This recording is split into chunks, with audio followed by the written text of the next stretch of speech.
Oui, Dieu nous a donné un cœur de compassion, mais nous avons la capacité de l'ouvrir ou le fermer par un acte de notre volonté. Restez avec nous dans Jouissez de votre vie.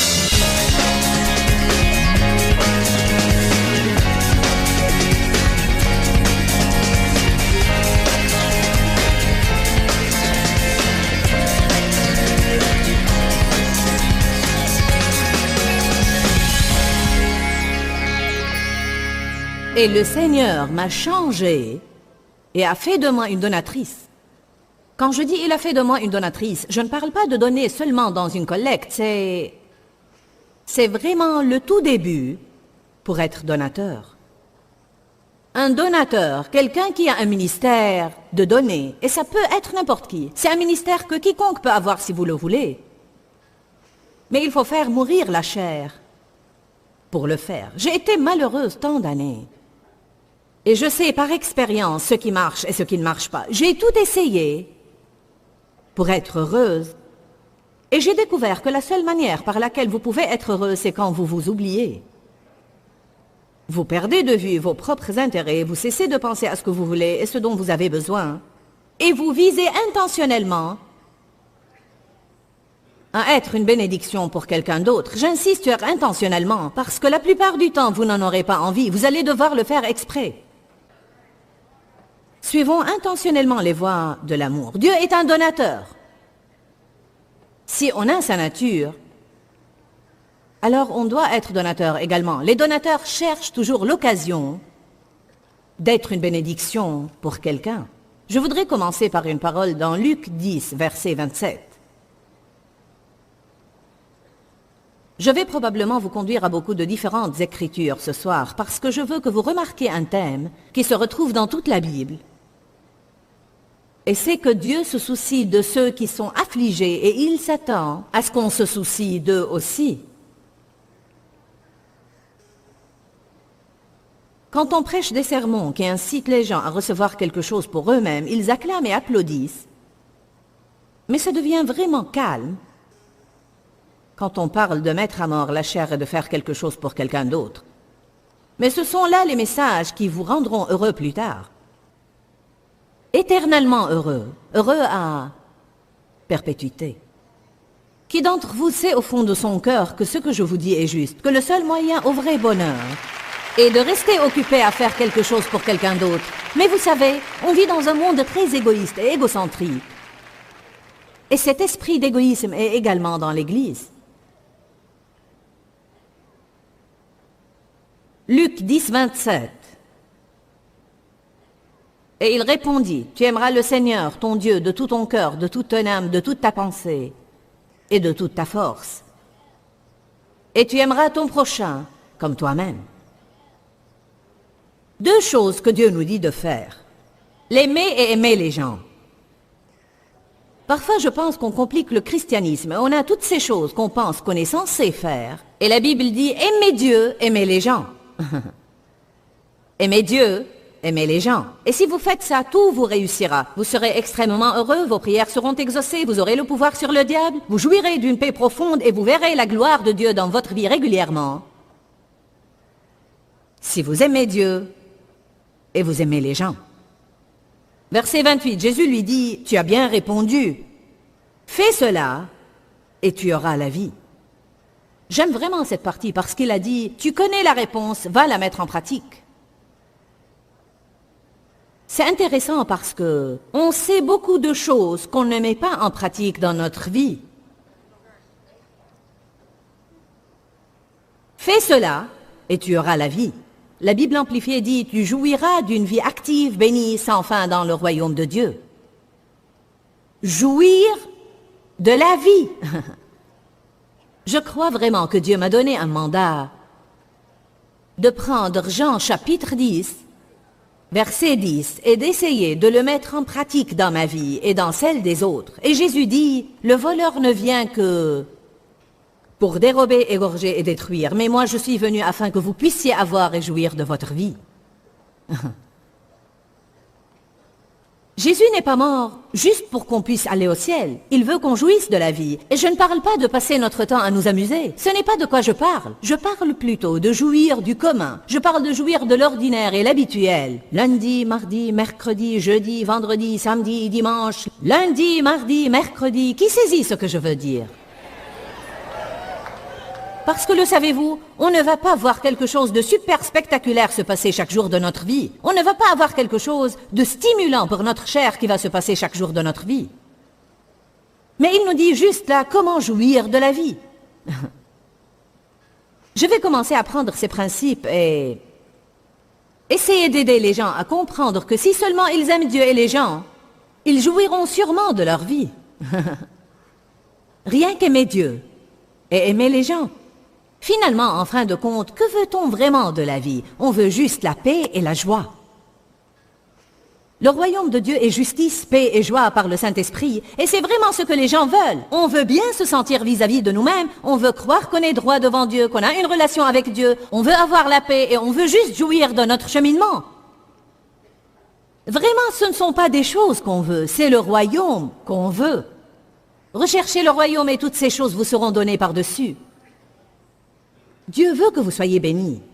Mais si nous recherchons les mauvaises choses, nous ne serons jamais bénis.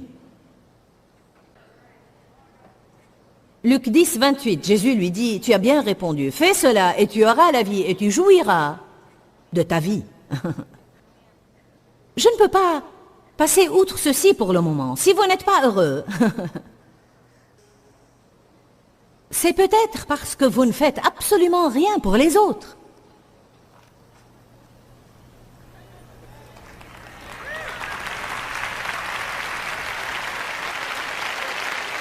On peut aller à l'église et ne jamais rien faire pour qui que ce soit. Est-ce que vous servez? Vous subvenez aux besoins des autres?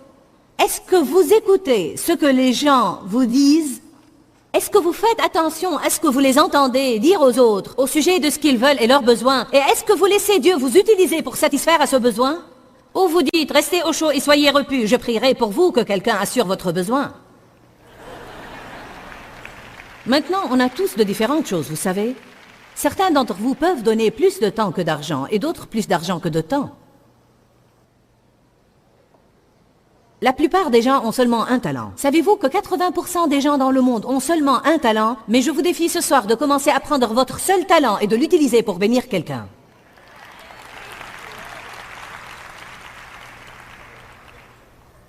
Père, je prie qu'avant que ce soir ne tire à sa fin, les gens voient l'importance biblique de ce que j'enseigne ici ce soir. Qu'il n'y a pas moyen qu'on jouisse de nos vies si on ne s'oublie pas nous-mêmes. Et on ne porte pas assistance aux gens autour de nous dans notre petite section du monde. Verset 29. Mais lui, voulant se justifier de tout reproche, dit à Jésus, « Et qui est mon prochain ?» Jésus répondit, « Un certain homme descendait de Jérusalem à Jéricho, et il tomba au milieu de brigands, qui après l'avoir dépouillé de ses vêtements et roué de coups, s'en allèrent, ne se préoccupant plus de lui outre mesure, le laissant à demi-mort. Maintenant, par coïncidence, un prêtre vint à descendre par ce chemin-là. Il le vit et passa outre. Puis-je vraiment être hardi ce soir et dire qu'il y a des prédicateurs également qui n'aident personne?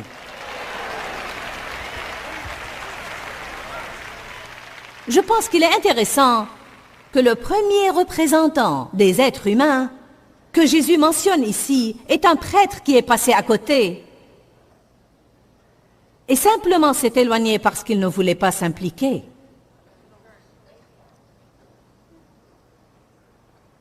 Il y a des gens qui rament simplement dans leur petit bateau religieux et ils passent à côté de tout besoin qu'ils voient, car ils sont trop occupés par leur religiosité pour satisfaire les besoins. Je n'ai pas le temps pour toi, je dois prier. Oui, nous devons prier, mais nous devons prier et puis après nous devons agir. Amen. Ceci peut être un aïe ce soir, mais cela nous aidera. Pareillement un Lévite. Les Lévites étaient de la tribu des Lévites, dont beaucoup devenaient prêtres. Pareillement un Lévite survenant En ce lieu, le vit et traversa simplement la rue. Mais un Samaritain qui était en voyage arriva près de lui, le vit et fut pris de pitié et de commisération pour lui, c'est-à-dire de compassion. La Bible dit, Jésus fut ému de compassion et il guérit les malades. Jean 1 dit, si quelqu'un jouissant des biens de ce monde voit son frère dans le besoin et lui ferme ses entrailles et son cœur de compassion, comment peut-il dire que l'amour de Dieu demeure en lui? Dieu nous a donné un cœur de compassion. Mais nous avons la capacité de l'ouvrir ou le fermer par un acte de notre volonté. Nous pouvons entendre parler d'un besoin et nous pouvons satisfaire ce besoin ou juste fermer notre cœur et dire non, pas moi. Ça m'effraie de penser combien de fois dans ma vie j'ai entendu parler de besoins. Et je n'ai pas laissé la compassion agir en moi. Et je crois que nous allons être jugés responsables pour ça.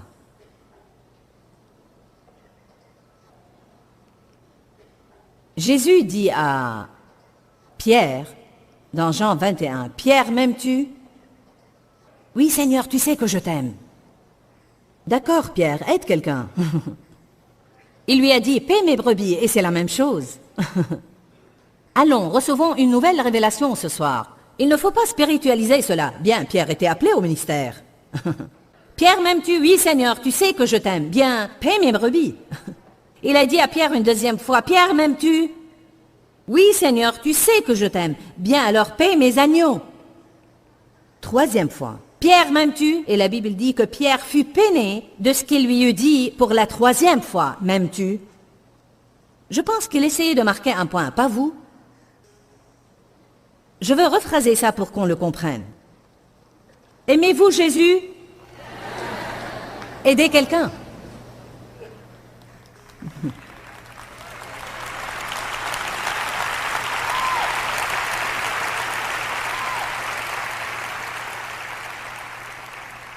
Comment pouvons-nous continuer à dire que nous aimons Jésus? Comment est-ce que nous pouvons continuer à aller à l'église, sautiller pendant le temps de louange et d'adoration, et vouloir obtenir notre bénédiction, puis retourner chez nous et être déprimés parce que personne ne satisfait nos besoins? Allons, j'insiste vraiment sur ce sujet ce soir. Je vais vous pousser hors de votre zone de confort. Et je vais insister ce soir, parce que quelque chose doit secouer l'Église. Nous n'impressionnons pas le monde. Il ne devrait y avoir aucune église le dimanche matin qui a un siège vide. Il y a trop de gens dans le pétrin et trop de gens dans le besoin. Vous savez, mon emploi est permanent. Vous savez pourquoi? Parce que plus la condition du monde est mauvaise, plus mon travail est nécessaire. Parce que les gens essayent toutes sortes de choses et ils vont découvrir que rien ne marche et la seule chose qui leur reste est Jésus et il a besoin que vous soyez prêts et pleins d'ardeur.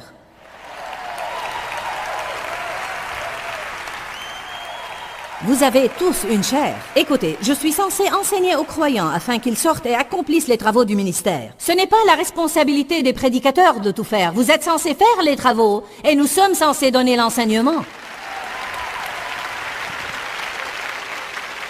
Je vais dire beaucoup de fois ce soir, que faites-vous vraiment pour aider quelqu'un d'autre? Vous devez vous poser cette question et je devrais me poser cette question. De nouveau, nous pouvons devenir tellement bigots et nous pouvons arpenter l'église en priant en langue, nous pouvons citer les psaumes et citer des proverbes, nous pouvons aller aux réunions et aller aux études bibliques. Mais qu'est-ce que vous faites pour aider quelqu'un d'autre?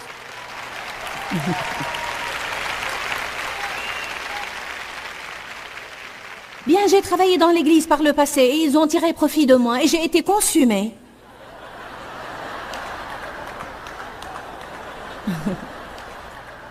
Je ne veux pas m'impliquer. Je ne veux simplement pas m'impliquer. Comment pouvez-vous faire partie du corps et ne pas être impliqué? Amen? Laissez-moi vous dire quelque chose. Si je blesse mon bras, ma main devient très rapidement impliquée.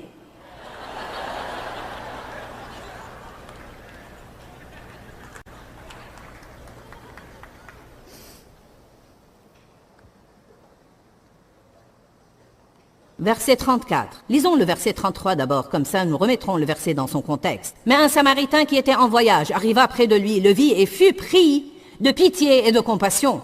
Le verset 34, j'aime vraiment cela. Il s'approcha. Il s'approcha de lui. Il n'a pas attendu que cet homme le prie de l'aider. Il s'est levé, a agi et est allé vers lui. Il est allé et a dit, « Laisse-moi t'aider. » J'ai souligné cela. Il s'approcha. C'est stupéfiant toutes les choses merveilleuses dans la Bible que nous manquons. Il s'approcha de lui. Nous ne devrions pas être poussés dans le service de l'Église. Nous devrions aller aux leaders et leur dire, « S'il vous plaît, que puis-je faire? Je dois servir.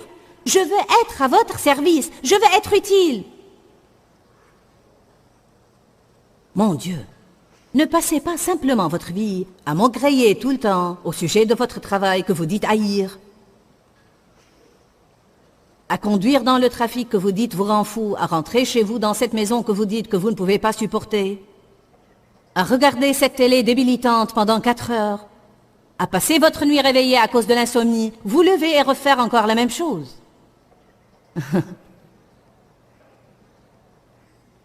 Aider quelqu'un. Évidemment, nos vies doivent être équilibrées. Vous devez vous reposer, vous devez faire des choses pour vous-même, vous devez rester à la maison. Il n'y a pas de mal à regarder la télé. Mais je suis en train de dire simplement, quoi que nous fassions, nous devons faire attention de ne pas nous enliser dans ce style de vie égoïste, égocentrique, centré sur le moi. Si nous comptons jamais avoir n'importe quelle vraie joie, nous devons nous débarrasser de tout cet égocentrisme et que nous devenions altruistes. Tu commences à être impliqué avec des personnes et elles tirent profit de toi. Oui, certains d'entre eux. Ne faites pas cela pour des personnes, faites-le pour Jésus. Tout ce que vous ferez pour le plus petit d'entre ces petits, c'est pour moi que vous l'aurez fait. Tout ce que vous n'aurez pas fait pour le plus petit d'entre ces petits, c'est à moi que vous ne l'aurez pas fait. Jésus prend les choses à cœur.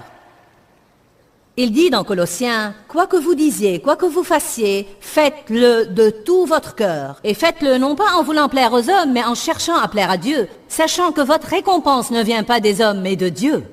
Quoi que soit ce que nous faisons dans le secret, Dieu nous récompense ouvertement. » Alléluia. Certains sont des intercesseurs et vous servez Dieu par l'intercession, et c'est un ministère impressionnant. Elle doit être un intercesseur.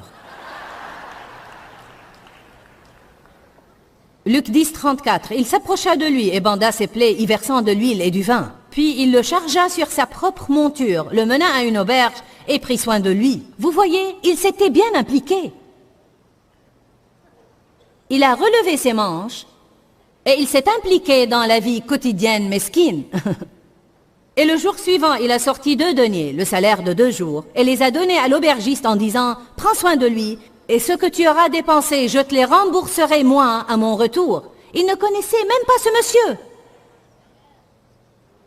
Et il s'est impliqué. Il est allé vers lui.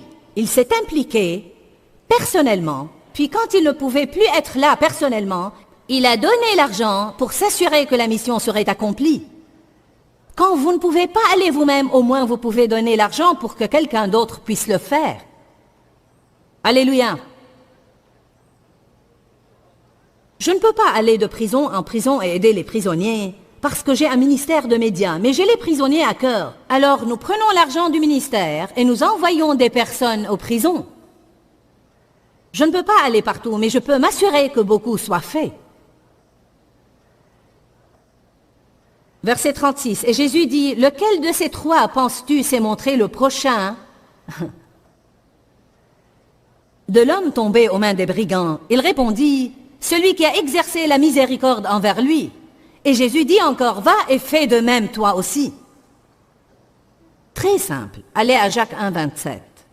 Nous sommes supposés porter du fruit. Notre relation avec Dieu est tout d'abord quelque chose qui se passe dans notre cœur. Mais après, la Bible dit que la foi sans action est morte. Je peux avoir toute la foi que je veux, mais elle ne ferait aucun bien à quiconque, à moins que je la mette en pratique. Il y a différents genres de travaux. Mais il y a certains genres de travaux que Dieu lui-même préconise, et c'est à leur sujet que je veux parler ce soir. Jacques 1, 27. La religion visible et pratique, c'est-à-dire la religion qui est exprimée par des actes altruistes, la religion pure et sans tache devant Dieu notre Père consiste en ceci. Visiter, aider et prendre soin des orphelins et des veuves dans leurs afflictions et leurs épreuves. Et se garder de toute souillure du monde. Que tout le monde dise orphelin. Que tout le monde dise veuve. J'ai appris une chose intéressante il y a quelques mois en lisant un livre que Derek Prince avait écrit. C'est un petit livre appelé « Justice pour opprimer ». Il a souligné un point clairement dans ce livre, et c'est que Dieu a un ordre déterminé de qui il veut que nous aidions et que nous soutenions. Et en premier lieu sur sa liste viennent toujours les orphelins ainsi que les veuves. Puis viennent les opprimés, les pauvres et les esseulés. Voilà les 5 qui en réalité sont au haut de la liste des personnes que nous devons aider. Maintenant, nous pouvons simplifier et dire toute personne blessée. Mais je pense que nous devons faire attention de ne pas oublier un groupe de personnes que Dieu nous confie. Il a même dit dans son livre, et je suis d'accord avec lui, qu'aujourd'hui, nous avons tant de parents célibataires et aussi tant d'enfants sans père qu'il qualifie comme des sortes de veuves et d'orphelins. Et je veux vous dire que s'il y a quiconque dans le royaume pour qui nous avons besoin d'avoir de la compassion, leur tendre une main de soutien et aider, c'est les mamans célibataires. Et les papas parfois, mais habituellement, ce sont les mères qui finissent avec les enfants. Et souvent mariés à des hommes qui ne prennent pas leurs responsabilités et ne payent pas la pension alimentaire. Et ces femmes essayent de prendre 2 ou 3 ou 4 emplois. Le titre de cet enseignement était aujourd'hui « Il ne s'agit pas de moi ». C'est une expression que Dieu m'a mise à cœur récemment. Et j'ai pensé faire imprimer des autocollants et les donner aux gens et leur demander de les mettre sur le réfrigérateur ou sur leur miroir ou quelque part où elles vont souvent, parce que nous devons nous rappeler que tout dans la vie ne tourne pas autour de nous. Je pense que parfois nous devenons tellement centrés sur nous-mêmes, et moi, que nous oublions qu'il y a beaucoup de personnes blessées partout autour de nous. J'ai vraiment pris plaisir à enseigner cette série et je crois qu'elle vous sera vraiment bénéfique parce que franchement, je pense que c'est l'un des enseignements les plus importants et les plus efficaces que j'ai donnés depuis un très long moment. Quand, Seigneur, quand? Dans ce livret, Joyce Meyer vous apprend à faire confiance au temps de Dieu. Pour obtenir ce livret gratuitement, écrivez-nous à Joyce Meyer, boîte postale 40095-6300 Larnaca, Chypre. Ou bien visitez notre site web www.joycemeyer.org/fr.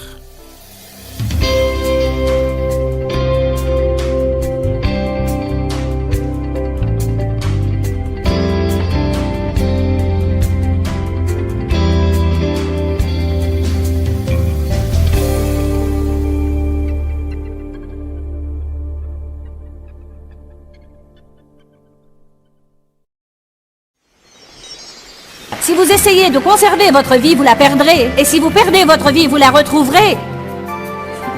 Restez avec nous dans Jouissez de votre vie.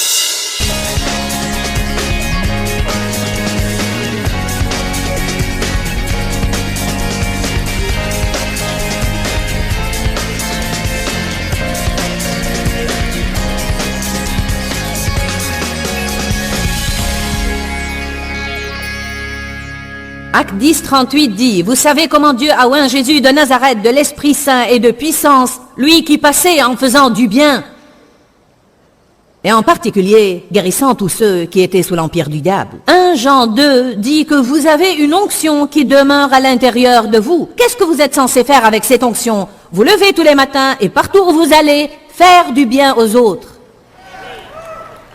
Être une bénédiction intentionnellement, peu importe si vous en avez envie ou non. Sortez du lit tous les jours et décidez-vous. Il ne s'agit pas de moi, je ne me soucie pas de moi-même, je me confie au Seigneur. Seigneur, si je vais jamais être heureuse, ce sera à toi de me rendre heureuse. Mais je vais vivre aujourd'hui pour rendre les autres heureux et avoir la foi que tu vas me faire récolter dans ma vie. Je vous dis, ça marche.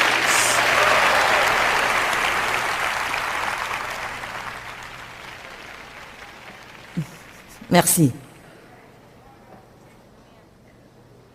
Psaume 68, 5. Je vais vous montrer à travers quelques passages de la Bible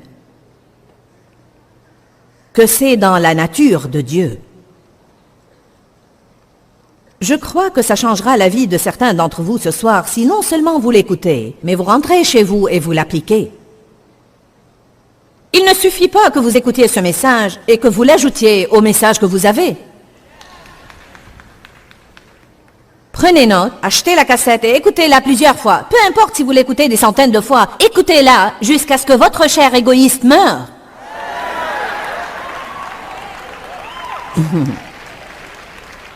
Je prêche non seulement à vous, mais à moi aussi.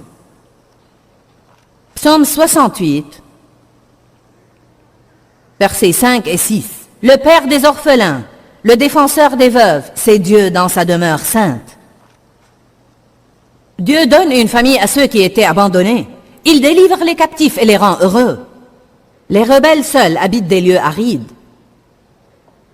Et si tous les dimanches après la réunion et avant de sortir de ce bâtiment, vous trouviez une mère célibataire et vous lui donniez de l'argent pour sortir déjeuner avec ses enfants? Vous pourriez faire cela. Amen. Vous pourriez bénir les gens davantage. Et si vous trouviez une mère célibataire et vous lui disiez « Je veux vous payer le loyer du mois prochain ». Et si vous faisiez quelque chose en cachette et vous sortiez acheter des chèques cadeaux et vous les mettiez dans sa boîte à lettres sans inscrire votre nom dessus, mais en écrivant « Dieu t'aime ».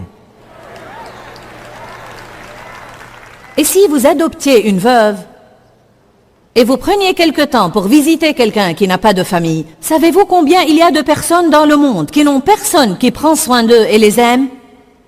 Personne. C'est malheureux. Un jour, vous allez vieillir. Ne mettez pas les vieux de votre famille dans une maison de retraite quelque part.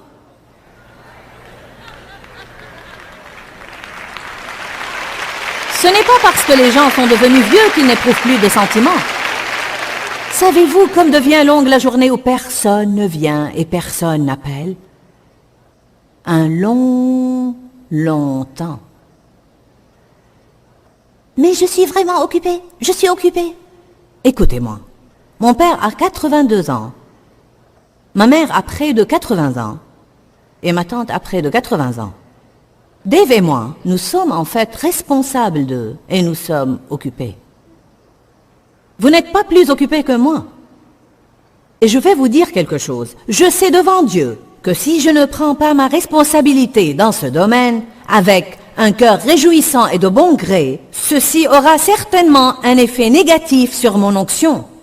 Je le sais, ça pourrait même avoir un effet négatif sur mes prédications, parce que la Bible dit « Honore ton père et ta mère, afin que tu sois heureux et tes jours se prolongent sur terre. » Et la Bible nous enseigne, et il faut lire cela, comment traiter les personnes âgées dans notre famille. Allez, certains d'entre vous n'ont pas appelé leurs parents depuis des mois et des mois et des mois. Eh bien, ils ne m'ont pas bien traité. Les miens ne m'ont pas bien traité non plus. Dieu ne dit pas d'être bienveillant envers ceux qui ont été bienveillants envers nous. Faites-le comme au Seigneur. Arrêtez de donner des prétextes pour vous esquiver. Vous pensez, tu commences à t'immiscer dans nos affaires.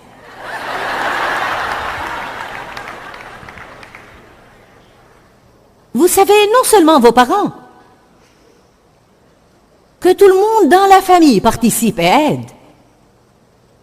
Que ce soit vos tantes, vos grands-mères ou vos grands-pères. Un jour, je vais vieillir et je ne veux pas être seule. Et je sème des graines maintenant, parce que je crois de tout mon cœur qu'on récolte ce que l'on sème. Amen. C'est coûteux de prendre soin d'eux, et parfois ça coûte beaucoup d'argent. Mais vous savez, Dieu veut que nous aidions les personnes blessées. Psaume 103, verset 6. Vous serez heureux si vous le faites. Votre chair piquera une crise et dira « Je ne veux pas faire ça ». Il ne s'agit pas de vous. C'est la révélation de ce soir. Il ne s'agit pas de moi. Et il ne s'agit pas de vous. Si nous perdons la vie médiocre, nous gagnerons la grande vie. Nous avons lu ça hier. Si vous essayez de conserver votre vie, vous la perdrez. Et si vous perdez votre vie, vous la retrouverez.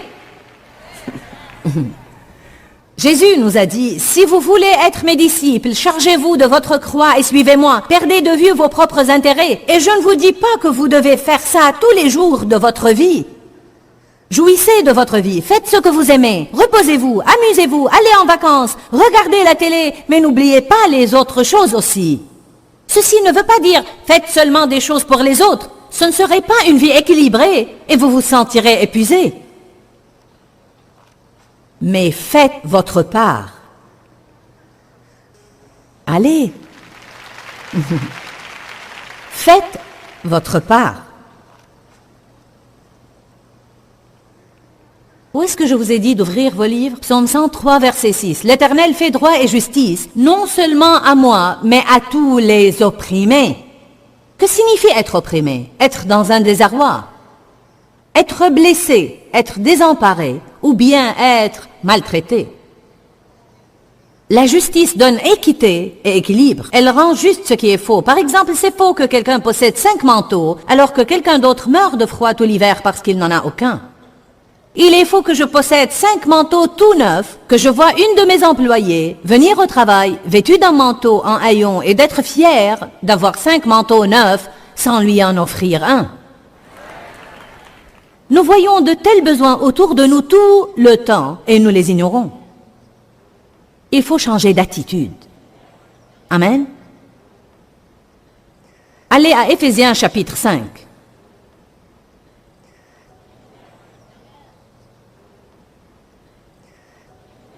Ah, alléluia. Ça fait longtemps que j'attends impatiemment de vous dire ça. Je voulais garder pour la fin. Maintenant, je vais vous lire une écriture dans laquelle Job a dit « Vous voyez ce bras? Si je ne le lève pas pour aider les autres, qu'il se détache de sa jointure parce qu'il ne m'est plus d'aucune utilité. » C'est ce que Job a dit.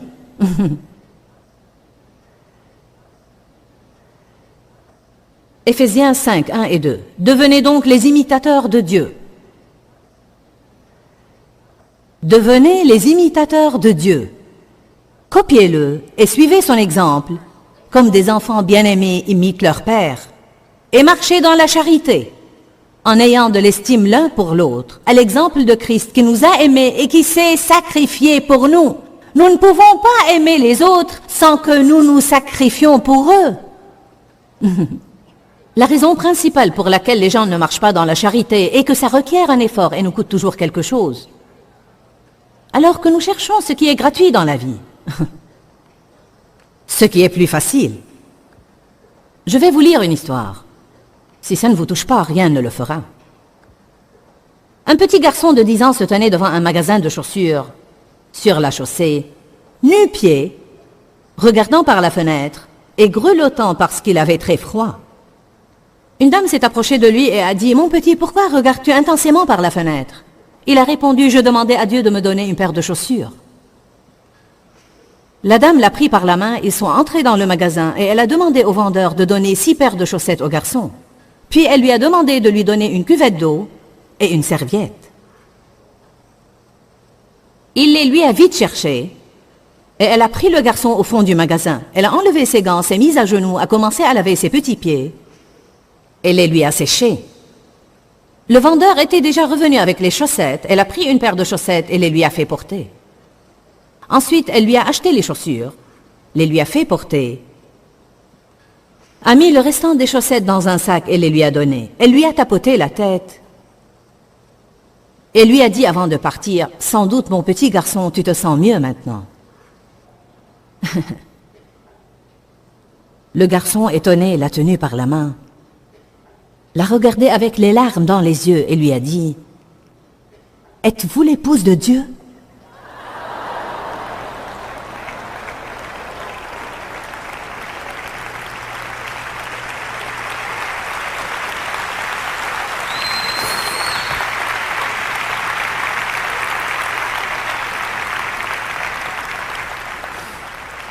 Les gens ont besoin de voir Jésus. Il y a des personnes dans votre vie qui n'ont pas besoin d'être sermonnées. De toute façon, ils ne vous croient pas.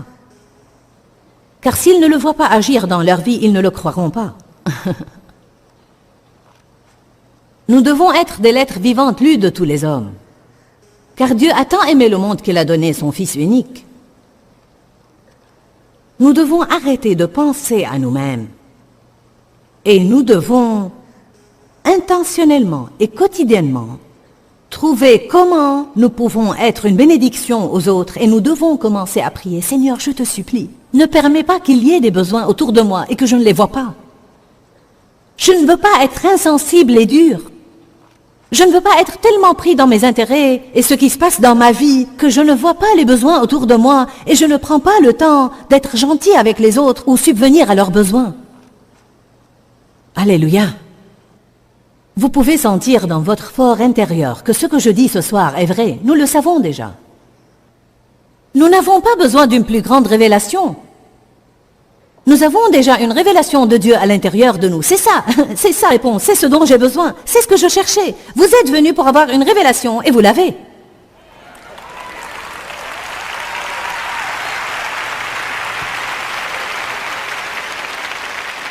Vous êtes venus pour avoir votre percée et vous l'avez maintenant. Ça vous donnera votre percée. Ça pourrait percer votre chair d'abord. Mais ça fera une percée dans votre vie. Semer et récolter est une loi.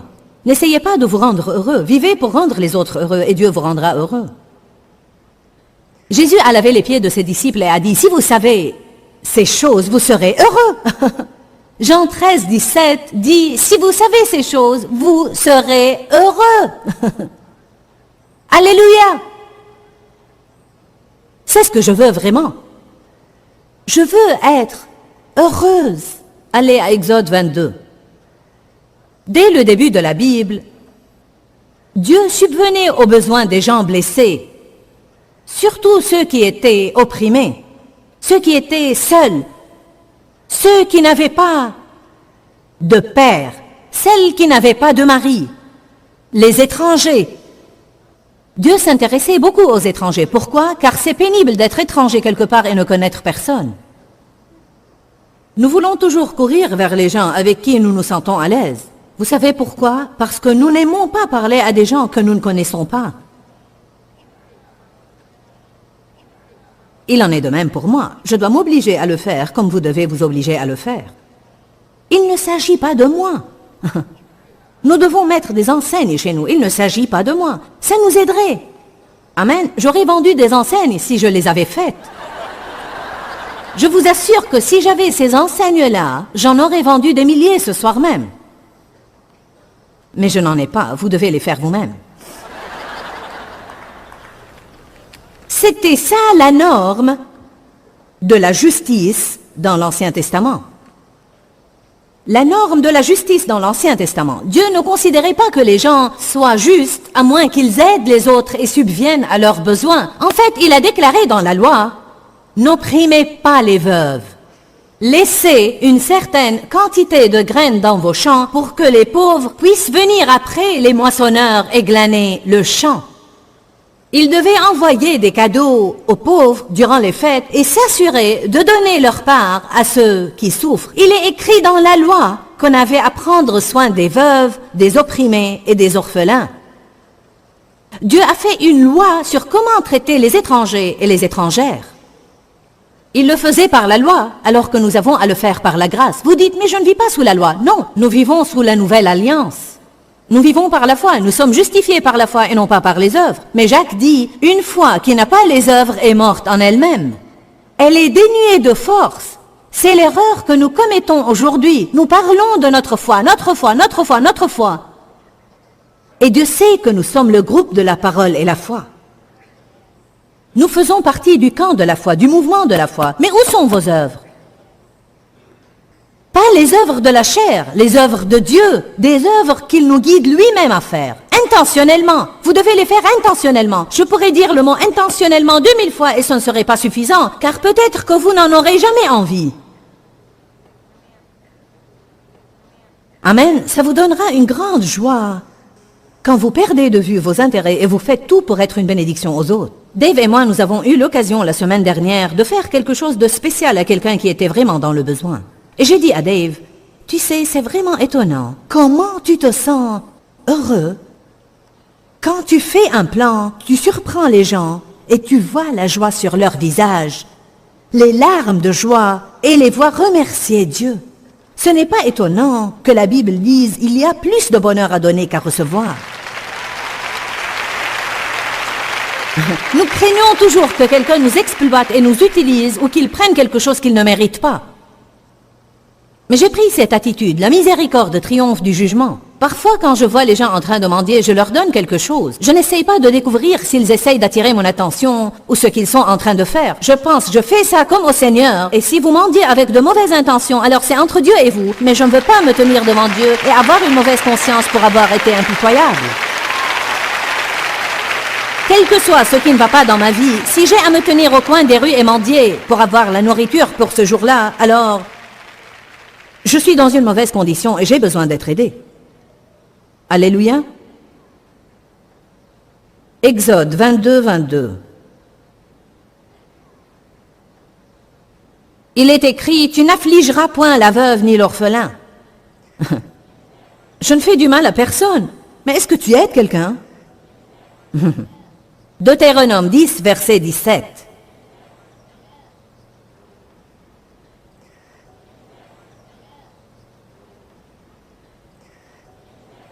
Nous avons fondé une église dans les quartiers de St. Louis, appelée The St. Louis Dream Center. C'est une imitation de ce que Tommy Barnett a fait à Los Angeles. Et je suis vraiment fière du Dream Center parce que nous nous occupons des prostituées les vendredis soirs. Nous sortons pour trouver des femmes dans les rues, leur donner des roses et leur dire que Jésus les aime. Tous les vendredis soirs, nous aidons les sans-abri. Nous sortons pour leur donner des tartines et des choses dont ils pourraient avoir besoin. Nous les cherchons sous les ponts et nous les aidons. Nous avons également un rassemblement d'enfants tous les samedis où nous amenons des enfants des rues, nous leur faisons des activités et nous leur apprenons la parole. Nous avons aussi une maison dans laquelle il y a 9 femmes qui travaillent à rétablir les filles prostituées et les toxicomanes. Je crois que ceci est très important et nécessaire et je crois que beaucoup d'églises, je ne dis ça pour juger personne, je n'essaye de contrarier personne et je sais que nous ne sommes pas tous appelés à faire la même chose. Mais si vous n'êtes pas appelés à faire ça, soutenez-le. Je vais vous dire une chose, je crois que les églises manquent leur appel et de très loin. Si tout ce qu'elles font est rester là à penser comment leur assemblée pourrait se développer et elles n'aident pas les personnes affligées dans leur entourage. Si vous lisez le livre des Actes des Apôtres, vous découvrirez qu'ils avaient la force parce qu'ils subvenaient aux besoins des autres et ils les aidaient. Deutéronome chapitre 10, versets 17 et 18. Car l'Éternel, votre Dieu, est le Dieu des dieux, le Seigneur des seigneurs, le Dieu grand et fort, qui ne fait point acception des personnes et qui ne reçoit point de présent, qui fait droit à l'orphelin et à la veuve, qui aime l'étranger et lui donne de la nourriture et des vêtements.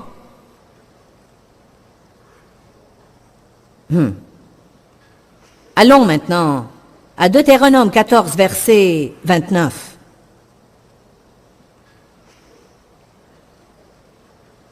Le voilà. Êtes-vous prêts?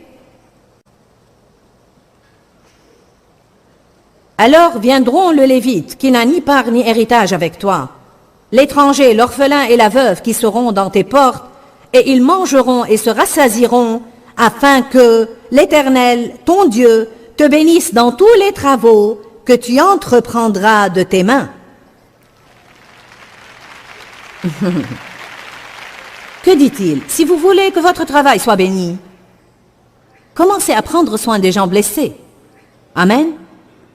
Je crois vraiment en un principe, et c'est que si vous payez vos dîmes à une certaine église, cette église est censée se servir de cet argent pour subvenir aux besoins des autres. Et de cette façon, vous aurez donné pour ces œuvres de bienfaisance à travers les offrandes que vous avez données à votre église. Paul a dit, amenez-nous vos offrandes et nous les distribuerons selon les besoins. Nous avons une maison de retraite, nous nous occupons des prisonniers, nous nous occupons des prostituées et des gens sans abri. Nous assurons une formation aux leaders, nous avons des missions. Et quand je dis nous, ça ne veut pas dire que Dave et moi faisons tout ça, mais nous le supervisons. Parce que je crois que c'est vraiment ce qui fait de nous un vrai ministère bien développé.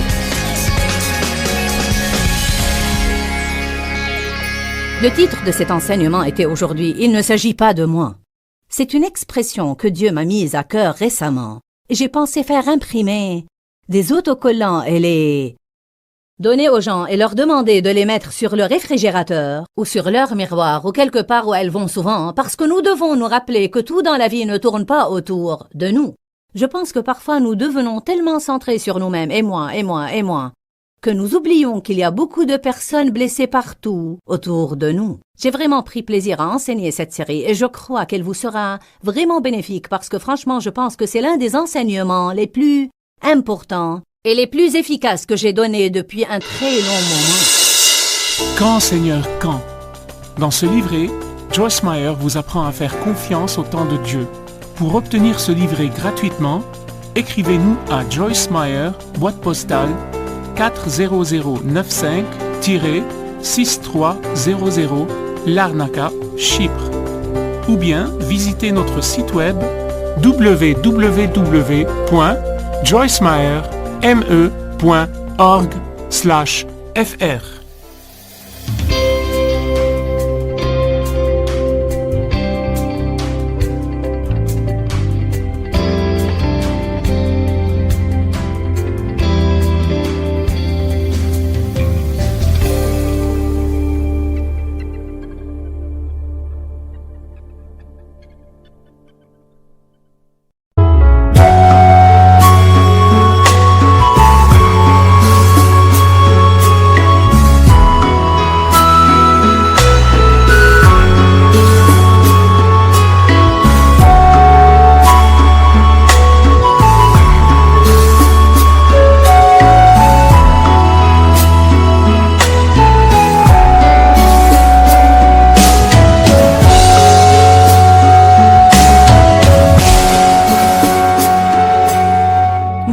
Khắp phương trời vẫn nhớ tới quê hương,